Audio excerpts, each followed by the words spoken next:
disampaikan hamba-Mu Tuhan. Biarlah firman-Mu Tuhan berakar, bertumbuh dan berbuah dalam kehidupan kami Tuhan. Terima kasih Tuhan, terima kasih Yesus. Haleluya. Amin.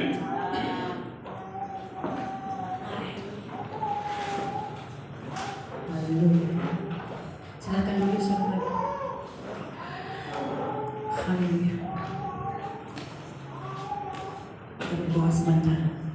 Terima kasih Tuhan, kesempatan yang Kau berikan bagi kami saat ini kami ada semua karena kemurahan-Mu. Terima kasih juga Tuhan, sebentar kami akan diisi kebenaran firman-Mu. Kami berserah.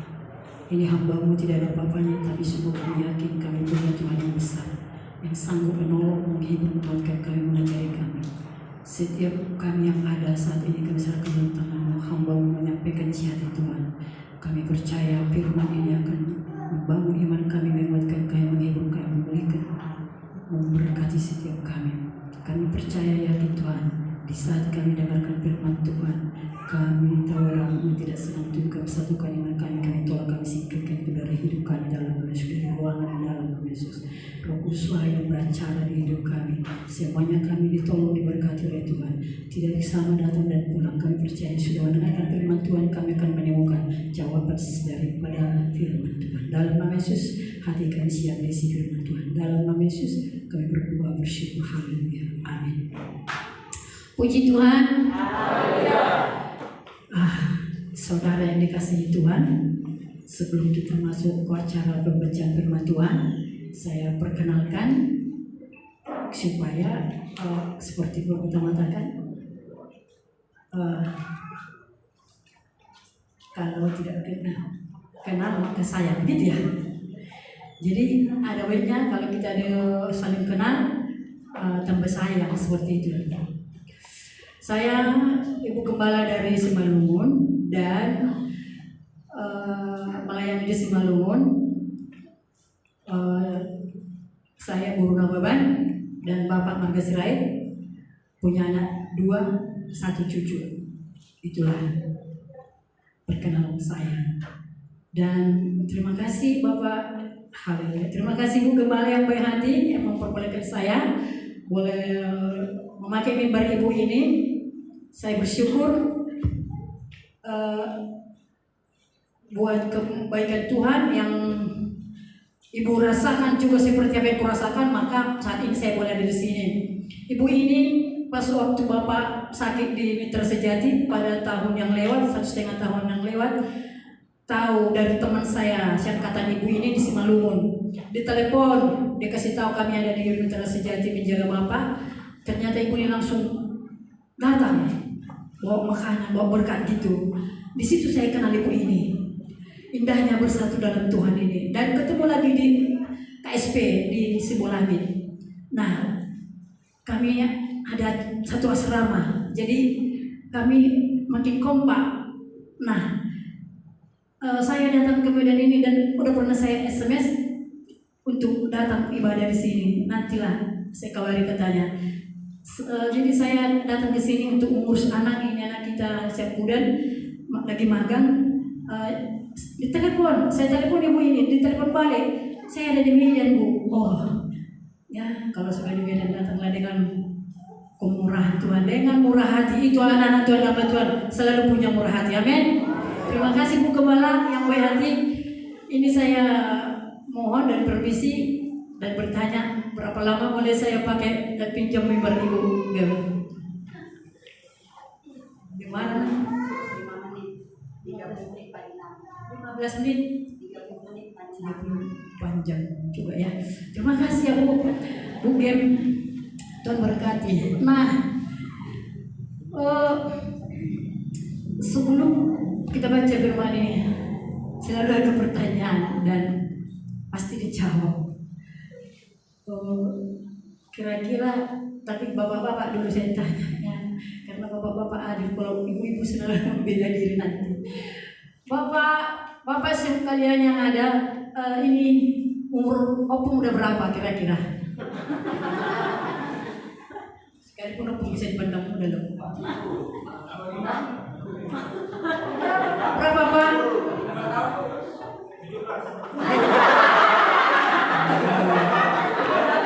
Penghiburan selalu kita temukan membuat kita sukacita, itu anak Tuhan.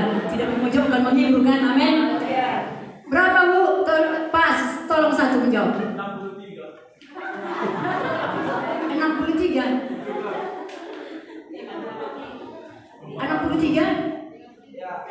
63 itu bapak-bapak resmi. Kalau ibu-ibu ditanya nanti bisa akan jauh. Kalau ibu-ibu berapa umur saya Bu? Ada 50-85. Itu ibu dari dulu diciptakan Tuhan dunia ini sudah ada Hawa membela diri. Jadi ibu-ibu membela diri nih. Kenapa? Kenapa kau makan buah pohon itu? Kata Tuhan sama Adam, sama Hawa, wanita itu. Apa dibilang Hawa? Ular itu dibela dirinya. Ular yang memberikan. Gak ngaku dia, iya enak, gak gitu. Ular itu yang memberi, maka saya makan. Jadi ibu-ibu ini selalu ibu-ibu ya, beda-beda tipis. Membela diri selalu, tapi untuk kebaikan juga. Kalau selalu tidak ada kesalahan bisa, nggak tahu lah Tuhan yang tahu.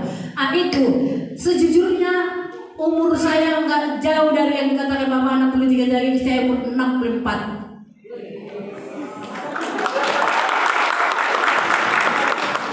Opung Jonathan.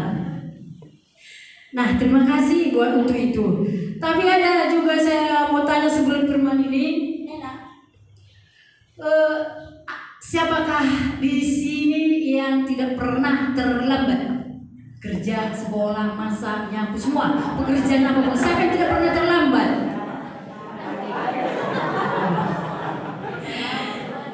Siapa yang pernah terlambat? Haleluya, haleluya. Ngaku itu, terbuka itu awal pemulihan. Amin. Saya tadi dulu mengakukan terlambat. Tapi sungguh kita bersyukur Tuhan berkata tidak ada waktu yang terlambat. Amin.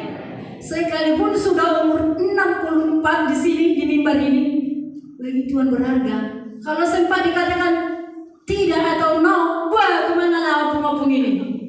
Udah tua saya kasih hati untuk melayani. Tapi puji Tuhan yang mudah-mudahan di sini puji Tuhan. Kalaupun seumuran saya ataupun di bawah umur saya, kalau pernah terlambat, mulai hari ini jangan lagi terlambat. Puji Tuhan. Sama-sama ya, maju kita ya. Jangan hanya dijawab ya Bu, Ibu ya. Jangan lagi terlambat. Mau beri hidup kepada Tuhan, memberi segalanya. Ada janji. Kalau Tuhan masih tampung orang-orang terlambat, tidak ada waktu terlambat, jangan lagi terlambat kita. Ya Ibu, Bapak. Puji Tuhan. Nah, firman Tuhan yang lagi kita pelajari tidak asing, udah biasa, sering kita dengar, bahkan hafal. Saya rasa karena pendeta di tempat ini, pendeta senior, ibu gembala juga senior, jadi berarti firman ini saya rasa udah bisa hafal. Tapi ada baiknya pujian tadi selalu baru setiap pagi, rahmahnya tidak ada daluarsa firman Tuhan. Selalu baru, jadi walaupun sudah sering didengar, sering dikotbahkan, tapi saat ini juga, kalaupun ini yang sudah sering didengar, ini tidak daluarsa, selalu baru, bermanfaat untuk selama-lamanya. Amin. Haleluya.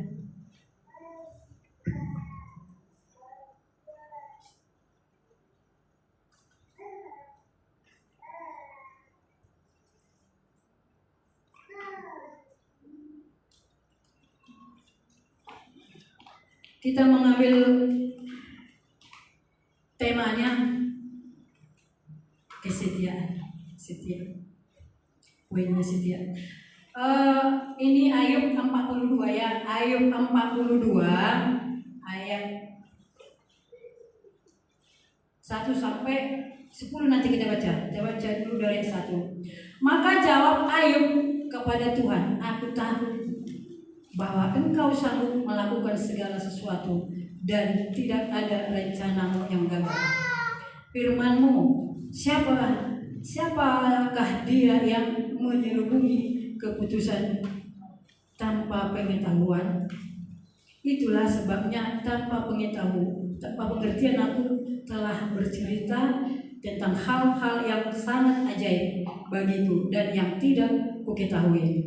Firman-Mu, dengarlah, maka aku yang akan berfirman, aku akan menanyai engkau, supaya engkau memberitahukan aku. Hanya dari kata orang saja aku mendengar tentang engkau, tetapi sekarang mataku sendiri memandang engkau. Oleh sebab itu, aku mencabut perkataanku, dan dengan menyesal aku duduk dalam debu dan abu. Keadaan Ayub dipulihkan setelah Tuhan mengucapkan firman itu kepada Ayub. Maka firman Tuhan kepada Elifas, orang teman murkaku, menyala terhadap engkau dan terhadap kedua sahabatmu, karena kamu tidak berkata benar tentang aku seperti hambaku Ayub.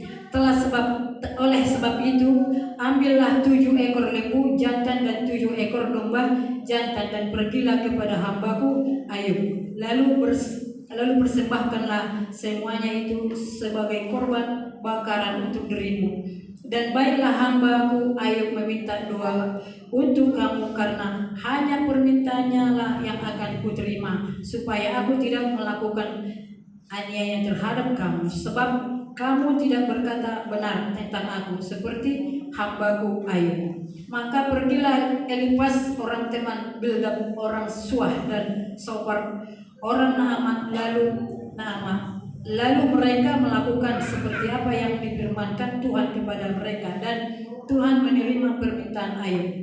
10. Lalu Tuhan memulihkan keadaan Ayub setelah ia meminta doa untuk sahabat-sahabatnya, dan Tuhan memberikan kepada Ayub 2 kali lipat dari segala kepunyaannya dahulu. Puji Tuhan.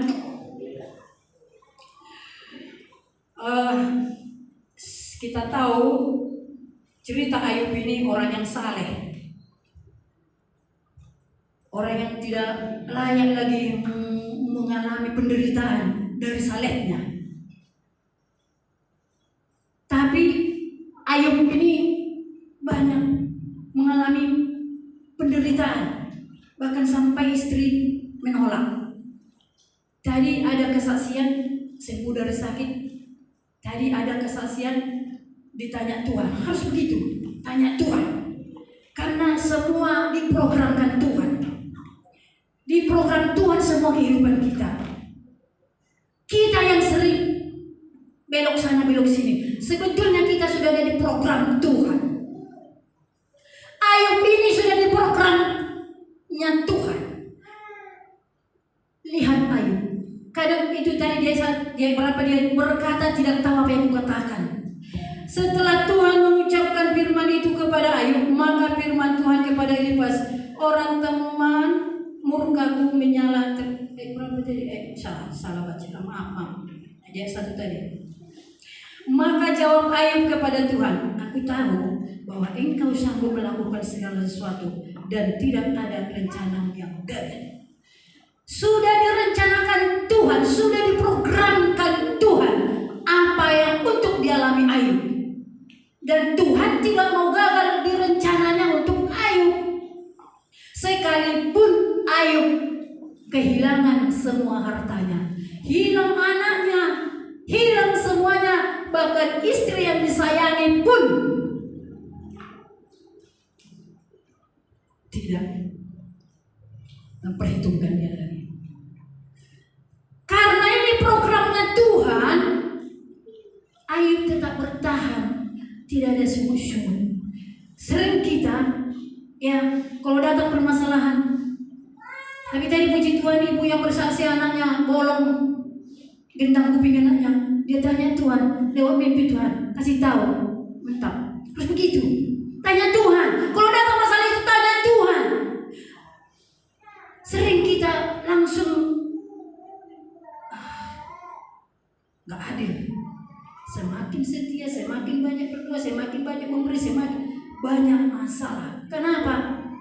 Kita tidak kenal diri, tidak kenal Tuhan.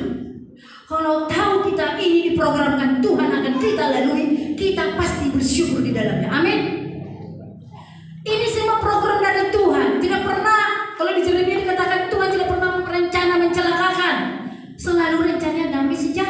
sejahtera